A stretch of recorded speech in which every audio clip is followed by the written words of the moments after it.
Hello friends, आपका स्वागत है आपके अपने यूट्यूब चैनल स्टडी टॉपिक 2.0 पर।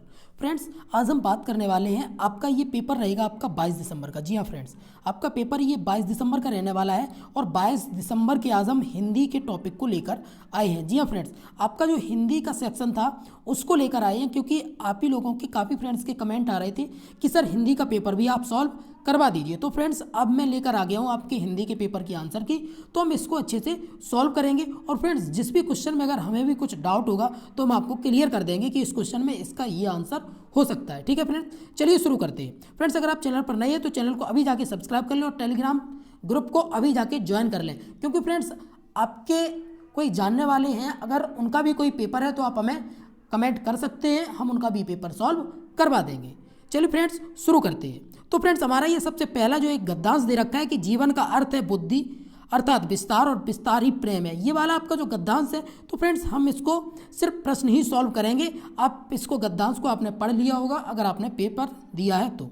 चलिए फ्रेंड्स, हम अब देख लेते हैं। तो फ्रेंड्स, इसमें आपका आंसर है कि आपका पहला क्वेश्चन है यस का विलोम शब्द है, तो फ्रेंड्स यस का होता है अपयस। आंसर हो जाएगा ऑप्शन नंबर सेकंड।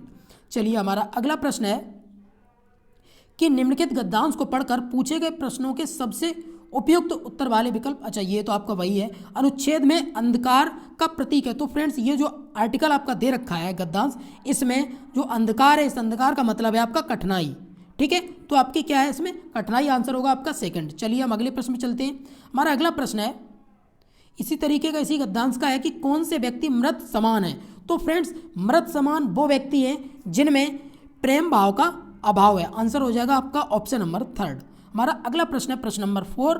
प्रश्न नंबर 4 को देख लेते हैं। लेखक ने युवकों को क्या संदेश दिया है। तो फ्रेंड्स, लेखक ने युवकों को संदेश दिया है कि आप क्या बनो, आप बनो सहनशील बनो। आंसर हो जाएगा ऑप्शन नंबर थर्ड। हमारा अगला प्रश्न है प्रश्न नंबर 5, क्या कहता है, अनुच्छेद में उजाला का प्रतीक है। तो फ्रेंड्स, उजाले का जो प्रतीक है वो है आशा।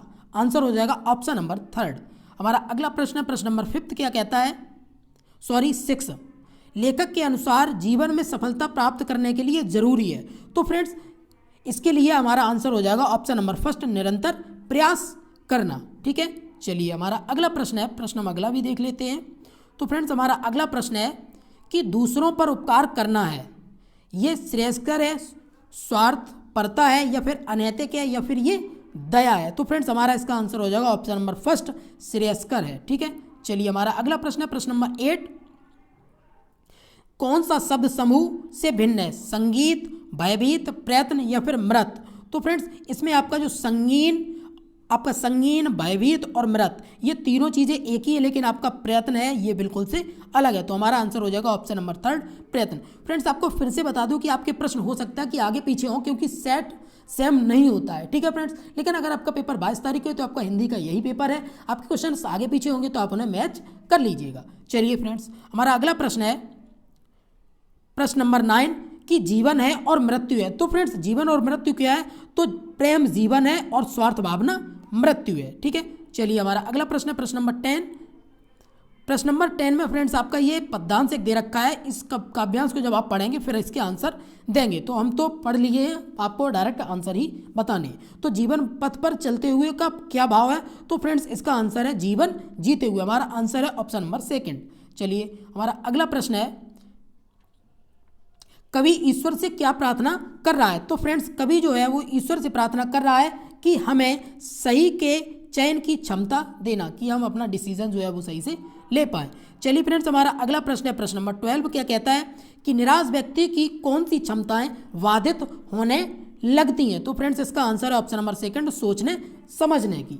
चलिए हमारा अगला प्रश्न है प्रश्न नंबर 13, क्या कहता है, मन मस्तिष्क में समास है। तो फ्रेंड्स, इसमें आपका समास है तत्पुरुष समास, ऑप्शन नंबर फर्स्ट।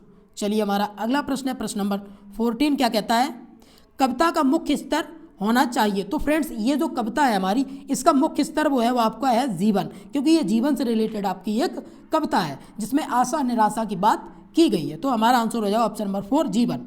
हमारा अगला प्रश्न है प्रश्न नंबर 15, क्या कहता है कि कविता में चौराहा की ओर संकेत करता है। तो जो चौराहा होता है उसका मतलब होता है कि अभी मैं निर्णय लेने की स्थिति में नहीं हूँ। तो फ्रेंड्स, क्या है ये हमारी अनिर्णय की स्थिति। ठीक है, चलिए हमारा अगला प्रश्न है प्रश्न नंबर 16, बहुभाषा कक्षा की दृष्टि से कौन सा क्रियाकलाप अपेक्षाकृत अधिक उचित होगा। तो फ्रेंड्स इसका आपका आंसर हो जाएगा ऑप्शन नंबर 4, अपनी भाषा में कहानियां सुनाइए।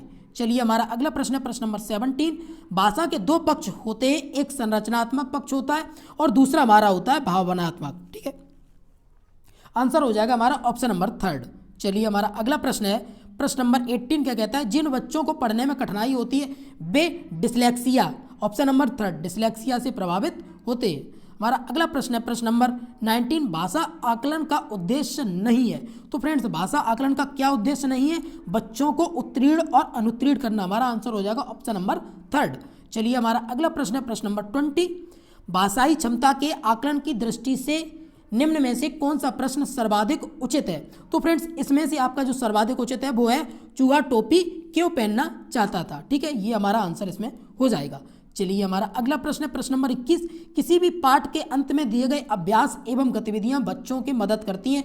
तो ये मदद करती हैं आपके भाषा विस्तार में। आंसर हो जाएगा ऑप्शन नंबर हमारा 2। हमारा अगला प्रश्न है प्रश्न 22 नंबर का प्रश्न है कि पहली कक्षा की पाठ्यपुस्तक में ऐसी भाषा का प्रयोग किया जाना चाहिए जो कैसी हो, सहज हो, मतलब जो बच्चों के अनुसार ही भाषा हो।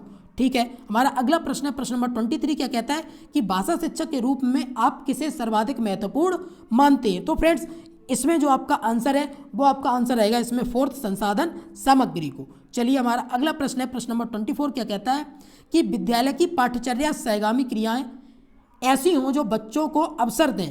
किसका, ऑप्शन नंबर 3, भाषा प्रयोग का। हमारा आंसर हो जाएगा ऑप्शन नंबर 3। हमारा अगला प्रश्न है प्रश्न नंबर 25, पढ़ने की कुशलता में सर्वाधिक महत्वपूर्ण है।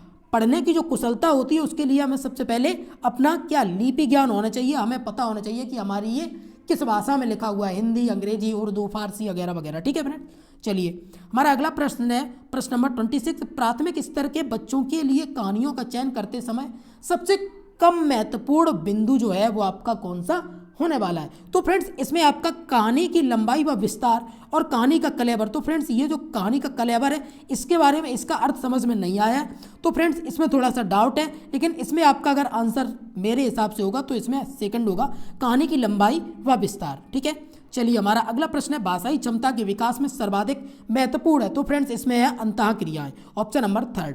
हमारा अगला प्रश्न है 28 नंबर का प्रश्न है कि भाषाई क्षमता के बारे में कौन सा कथन उचित नहीं है।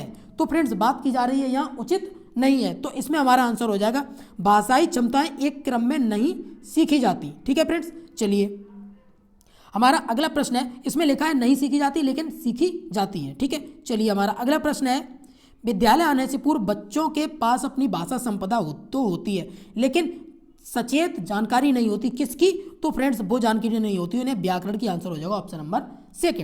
हमारा अगला प्रश्न है प्रश्न नंबर 30, क्या कहता है कि पढ़ना लिखना सीखना तब सरल होता है जब उन्हें किसी उद्देश्य के साथ जोड़ा जाए। तो फ्रेंड्स इसमें भी आपके ये दोनों आंसर हैं, लेकिन इसमें से आपका ये वाला ज़्यादा बेटर लग रहा है मुझे, उन्हें किसी उद्देश्य के साथ जोड़ा जाए।